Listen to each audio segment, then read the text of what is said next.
Assalamualaikum warahmatullahi wabarakatuh. Perkenalkan, saya Putri Farihatu Zaida, NIM 2019-12225 dari kelas 4E Pengauditan 1 Prodi Akuntansi Universitas Muria Kudus. Kali ini saya akan membahas mengenai kasus pelanggaran kode etik dari kasus Enron dan KAP Anderson. Terlebih dahulu, saya akan menjelaskan mengenai pengertian apa sih Enron. Enron sendiri merupakan perusahaan dari penggabungan antara Internord dengan Houston Natural Gas. Kedua perusahaan ini bergabung pada tahun 1985. Bisnis inti Enron bergerak dalam industri energi, kemudian melakukan diversifikasi usaha yang sangat luas, bahkan sampai pada bidang yang tidak ada kaitannya dengan industri energi. Diversifikasi usaha tersebut antara lain meliputi future transaction, trading komoditi non-energi, dan kegiatan bisnis keuangan.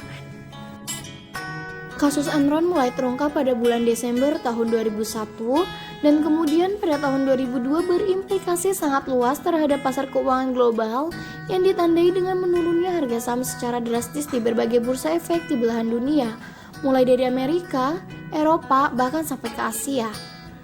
Enron sendiri itu merupakan suatu perusahaan yang menduduki ranking 7 dari 500 perusahaan terkemuka di Amerika Serikat dan merupakan perusahaan energi terbesar di Amerika Serikat yang jatuh bangkrut dengan meninggalkan hutang hampir sebesar 31,2 miliar dolar Amerika Serikat dan menyebabkan 4.000 pegawai kehilangan pekerjaannya.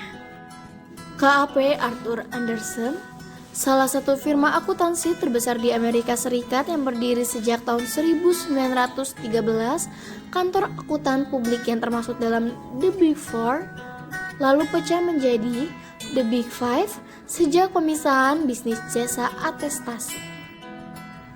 Kemudian saya akan menjelaskan mengenai kerjasama KAP Arthur Andersen dan Enron. Arthur Andersen sendiri merupakan perusahaan akuntan yang mengaudit laporan keuangan Enron juga sebagai konsultan manajemen Enron. KAP tersebut memiliki kebijakan pemusnahan dokumen yang tidak menjadi bagian dari kertas kerja audit formal.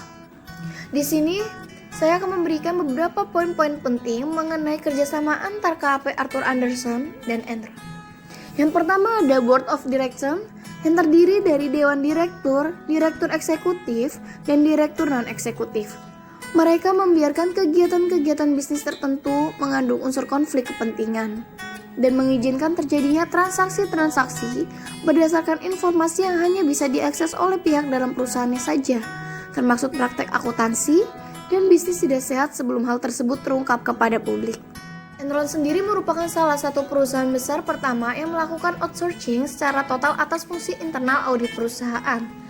Pada awal tahun 2001, partner KAP Andersen melakukan evaluasi terhadap kemungkinan mempertahankan atau melepaskan Enron sebagai klien perusahaannya, mengingat risiko yang sangat tinggi berkaitan dengan praktek akuntansi dan bisnis Enron.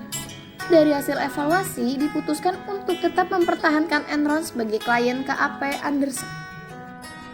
Salah seorang eksekutif Enron dilaporkan telah mempertanyakan praktek akunting perusahaan yang dinilai tidak sehat dan mengungkapkan kekhawatiran berkaitan dengan hal tersebut kepada CEO dan partner KAP Andersen pada pertengahan tahun 2001.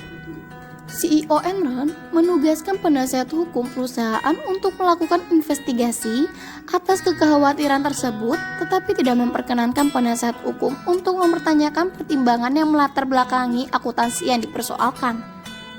Hasil investigasi oleh penasihat hukum tersebut menyimpulkan bahwa tidak ada hal-hal yang serius yang perlu diperhatikan lagi. Lalu pada tanggal 16 Oktober tahun 2001, Enron menerbitkan laporan keuangan triwulannya ketiga. Dalam laporan itu disebutkan bahwa laba bersih Enron telah meningkat menjadi 393 juta dolar Amerika Serikat, yaitu naik sebesar 100 juta dolar Amerika Serikat dibandingkan periode sebelumnya. CEO Enron, Kenneth Lay, menyebutkan bahwa Enron secara berkesinambungan memberikan prospek yang sangat baik. Ia juga tidak menjelaskan secara rinci tentang pembebanan biaya akuntansi khusus, yaitu sebesar 1 miliar dolar Amerika Serikat yang sesungguhnya menyebabkan hasil aktual pada periode tersebut menjadi rugi sebesar 644 juta dolar Amerika Serikat. Para analis dan reporter kemudian mencari tahu lebih lanjut mengenai beban 1 miliar dolar tersebut. dan ternyata berasal dari transaksi yang dilakukan oleh perusahaan-perusahaan yang didirikan oleh CVO Enron. Lalu pada tanggal 2 Desember tahun 2001, Enron mendaftarkan kebangkrutan perusahaannya ke pengadilan dan memecat 5.000 pegawai. Pada saat itu terungkap bahwa terdapat hutang perusahaan yang tidak dilaporkan senilai lebih dari 1 miliar dolar Amerika Serikat. Dengan pengungkapan ini, nilai investasi dan laba yang ditahan berkurang dalam jumlah yang sama. Enron dan KAP Anderson dituduh telah melakukan kriminal dalam bentuk penghancuran dokumen yang berkaitan dengan investigasi atas kebangkrutan Enron. KAP Anderson diberhentikan sebagai auditor Enron pada pertengahan Juni tahun 2002. Sementara KAP Anderson menyatakan bahwa penugasan audit oleh Enron telah berakhir pada saat Enron mengajukan proses kebangkrutan pada tanggal 2 Desember tahun 2001. Lalu tanggal 28 Februari tahun 2002, KAP Anderson menawarkan ganti rugi sebesar 750 juta dolar Amerika Serikat untuk menyelesaikan berbagai gugatan hukum yang diajukan kepada KAP Anderson. Pemerintahan Amerika melarang Enron dan KAP Anderson untuk melakukan kontrak pekerjaan dengan lembaga pemerintahan di Amerika. Tanggal 14 Maret tahun 2002, Departemen Kehakiman Amerika memvonis KAP Anderson bersalah atas tuduhan melakukan penghambatan dalam proses peradilan karena telah menghancurkan dokumen-dokumen yang sedang diselidiki. Lalu, kemudian pada tanggal 8 April tahun 2002, seorang partner KAP Anderson, David Duncan, yang bertindak sebagai penanggung jawab audit Enron, mengaku bersalah atas tuduhan melakukan hambatan proses peradilan dan setuju untuk menjadi saksi kunci di pengadilan bagi kasus KAP Anderson dan Enron.